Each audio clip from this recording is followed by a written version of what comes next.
Okay, so why do people think that higher barrier of entry business is good? Because it's hard to enter. It means that there's fewer competitions. When there's fewer competitions, there's like they don't really have a lot of price war, so it's very hard for them to bring down the price. If you have a lot of competitors, who knows if one competitor just doesn't care about profit, he just bring down price, and the rest competitors has to follow, because if they don't follow, they cannot be the market leader. So that's the reason why people think that higher of entry business is good, and there's more money to be made. If the competition is less, means that the pie that you have share is also less, so there's more profit to make. So we can say that smartphone business, this type of business that has very high level of entry. So after talking so many good things about why the high barrier of entry business is good, so let's go to the point which why it's not really that good. So that comes back to the competitions. Yes, you heard me right. Just now we mentioned competition is the factors that make it good, but actually it's also the factors that make it not good. So just now we mentioned, if you want to enter a high barrier of entry business, you must to have a lot of resources, manpowers, technical skills, and a lot of skills, maybe of obstacles you have to overcome in order to enter this type of business. I want to think that if the persons that could enter this type of business, they are definitely strong, they are definitely have the resources, only they can be in that place. If you manage to enter this business too, your competition is also much strong. So compared to if you go to a lower entry business, everyone is like more people can enter to lower to entry business because it's easy, it has less resources. But those that can enter, they are also much weaker compared to those people that can enter in the high barrier of entry business. If you could enter in the business that has a lower entry business, okay, means the people you compete with is weaker in terms of resources, skills, technicals, and the abilities to overcome obstacles.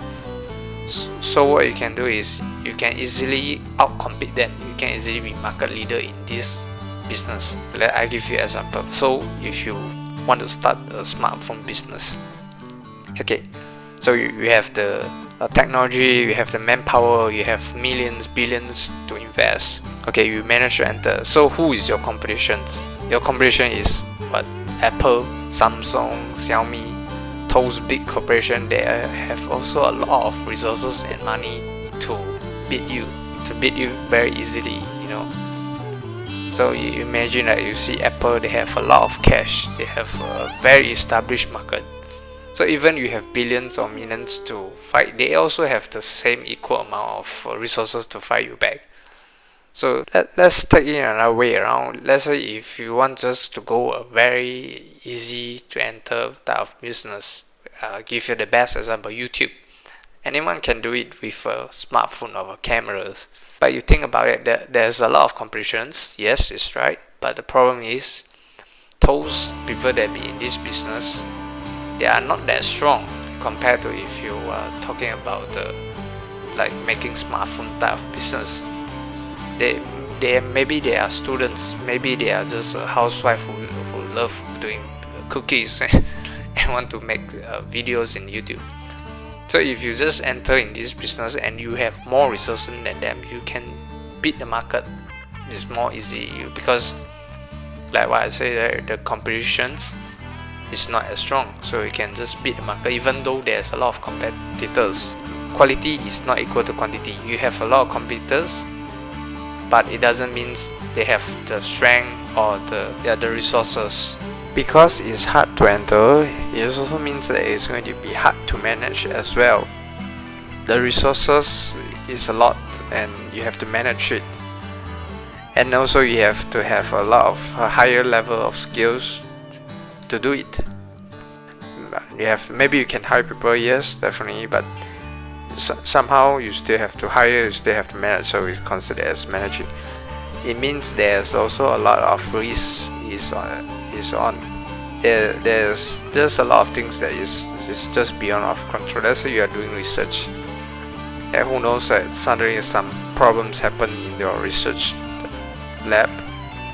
Yeah, and then if you think about marketing, then maybe that the marketing budget has some problem with the agency, so there's a lot of risk that involve when you're doing this type of business, compared to if you do the easy to entry business. The risk is just much lower. So let's say YouTube. Yes, your video performance is totally beyond our control, but the thing is, you just have to manage basically your own self, which the time, the things you have put in to make the video, to upload the video, and that's all. That's the only thing you have managed. So it's just much simpler